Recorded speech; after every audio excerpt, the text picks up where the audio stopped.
Okay, we got some breaking news. The ceasefire between Israel and Hamas is now officially over. As of 7 a.m. local time, the ceasefire is no more. Let me tell you, number one, what happened? Number two, what's next? And why this is a huge mistake for the Hamas leadership. Allow me to explain. So first, let's start with the chronological kerfuffle. What the hell happened for the past 2 days? So as you remember, the Israelis and Hamas had a long-standing deal. For every 10 hostages the Hamas releases, Israel allows the Hamas to get another 24 hours of a ceasefire. Now, they went on for this for about 100 hostages so far. There's still about 150 hostages that are still being held in Gaza. But essentially what started happening is that Hamas started breaking the deal slowly but surely. 2 days ago, an IED went off against IDF soldiers. The Israelis basically let it slide. Then yesterday, in the afternoon hours local time, the Hamas terrorist organization actually carried out a terror attack in the capital of Israel, Jerusalem, killing 4 civilians.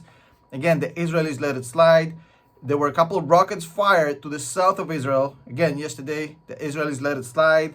But eventually what killed the deal is that Hamas would not agree to provide hostages to Israel according to the agreement. At first they said, well, we're going to keep some of the women, we'll give you some of the men. The Israelis said, no, women and children first. Then Hamas agreed, but then they said, well, we'll give you less than 10, we'll give you 6. Again, the Israelis said no, and at 4:30 a.m., it was clear that the deal is not going anywhere. Before the deal was finally announced dead, Hamas already started firing at 5:30 a.m. local time. Hamas started firing rockets to the south of Israel. At 7 a.m., the IDF spokesperson announced that the ceasefire is now officially over and that Israel is going into the war situation. Now, right now, what we're seeing in Gaza is light airstrikes, light artillery. It's not the heavy bombardment campaign we've seen earlier. It's not the heavy fighting. It seems that the Israelis are still giving Hamas a chance to roll this back. We'll see if they take it or not. And as far as what's next here and why I think the Hamas just made a huge mistake, allow me to explain. You see, this ceasefire was in the best interest of Hamas, and I've explained this in the previous video. The leader of Hamas, Yahya Sinwar, has one interest, and that interest is to ignite the West Bank, Judea and Samaria, in order to incite violence and open up a second front in the West Bank against Israel.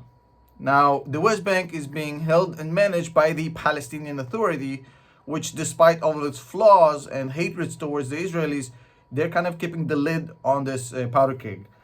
A ceasefire and the release of hostages and the release of Palestinian prisoners back to the West Bank weakens the Palestinian Authority, because essentially Hamas gets to show the local population that they have stopped the Israeli war machine, they have released prisoners, and they're basically holding Israel at check.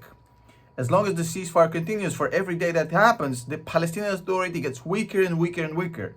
Should the Palestinian Authority lose its grip over the West Bank, it's going to be a second front for Israel, no doubt, because Hamas will ignite it.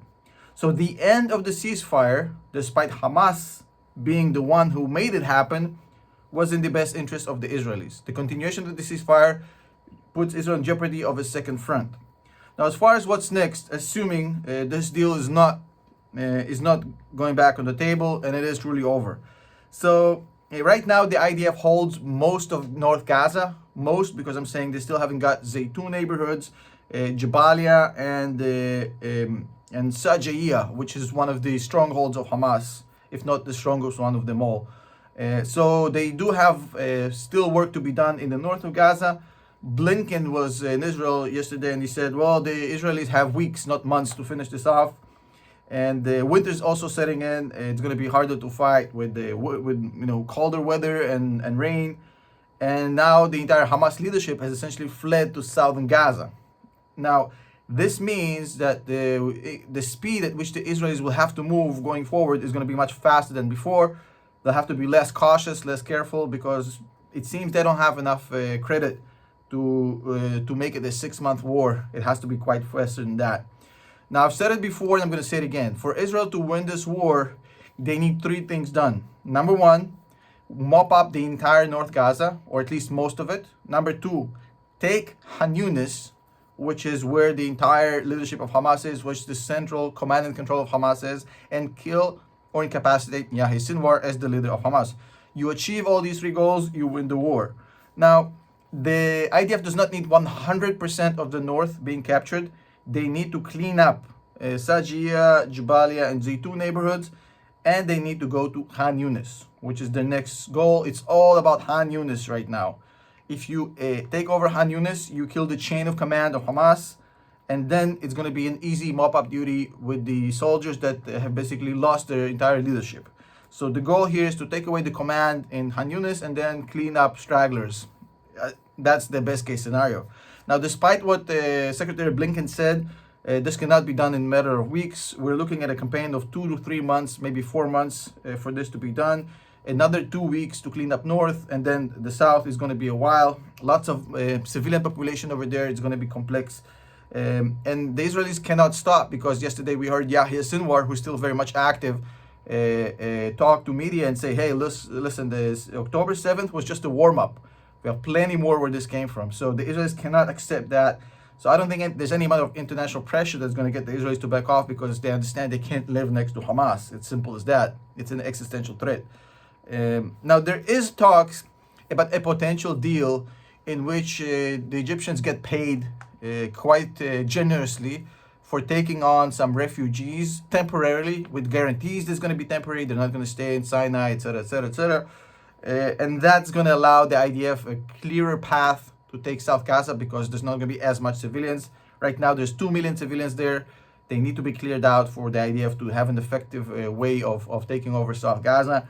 I don't think it's likely the Egyptians will take this deal, because I've explained before, money does not play a role when the Egyptians view Hamas' presence in Sinai as an existential threat to Egypt. I've explained this before. I've made videos about it.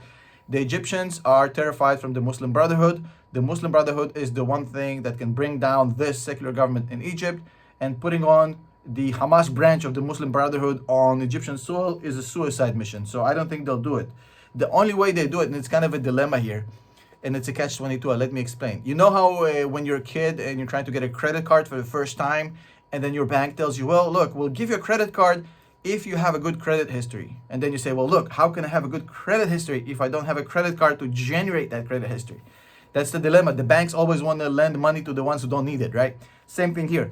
The Egyptians will be willing to help and take refugees if they know for certain Hamas is dead. But if Hamas is dead and the Egyptians can no longer have to be afraid of Hamas, then the whole refugee situation is basically solvable without the Egyptians. So it's a kind of a catch-22. I think what you see in the next few days is leaflets and pamphlets and the notices for the people of Khan Yunis, the civilians, to evacuate to Al Mawasi, which is the strip on the coast that has that safe zone. Khan Yunis is definitely next.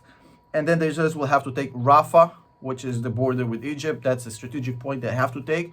Once they do these two, they pretty much won the war. They also have to kill Sinwar, but not physically. Allow me to explain. If Yahya Sinwar, the leader of Hamas, chooses to escape and disappear and pretend that he's dead, the Israelis won't mind. As long as he can be announced dead and he's no longer a factor, they're not going to physically chase him. He's irrelevant. So they need him dead perceptually, and as long as he stays quiet, they don't mind. I think he has an escape tunnel to go to Egypt if shit hits the fan and disappear. But we'll see what happens. At the end of the day, it's a very dicey situation. It's a lot of moving parts. With the speed of things, by the time I post this video, the entire framework might be 180 degrees completely different. So don't hate me for that. As always, these videos are not monetized for the most part. Some of them are, but mostly they're not. If you want to support this channel and videos like this, which we do on the fly to give you the most important information as soon as possible, as well as commentary and more deep dives, consider joining as a channel member. We already have 56 new channel members, which is awesome. Consider joining and supporting the channel. Thank you so much. I'll see you in the next video.